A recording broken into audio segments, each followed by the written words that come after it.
The Yemeni government has started clearing Sana'a's Liberation Square, where youth protesters have been engaged in a 2-year sit-in in support of the Yemeni revolution, which began back in 2011.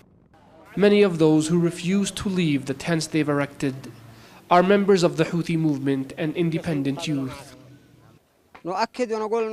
We will continue our revolution and remain here in the Liberation Square until the regime is collapsed and all aspects of it. This is why we are rebuilding what many political parties have destroyed. These are the parties that entered the revolution, however, they did not benefit the youth.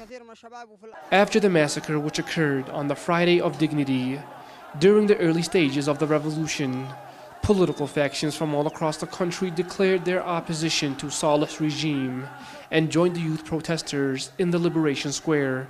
These same youth protesters now complain that most of these political parties have now abandoned the revolution.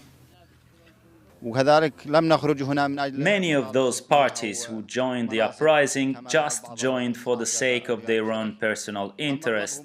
Once those interests were met, they left.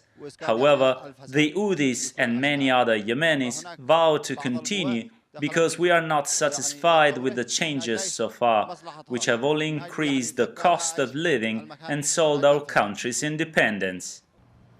Recently, Yemeni political groups have begun participating in the National Dialogue Conference, or NDC, which aims to resolve disputes over 6 months of negotiations. Most Yemenis believe that the NDC is an opportunity to see that the demands of the revolution are met. Many others, however, such as those who remain in the Liberation Square, are skeptical of what can be achieved through the NDC and vow to continue their protests. Houthis set their tents here in the Liberation Square in the early stages of the revolution back in 2011.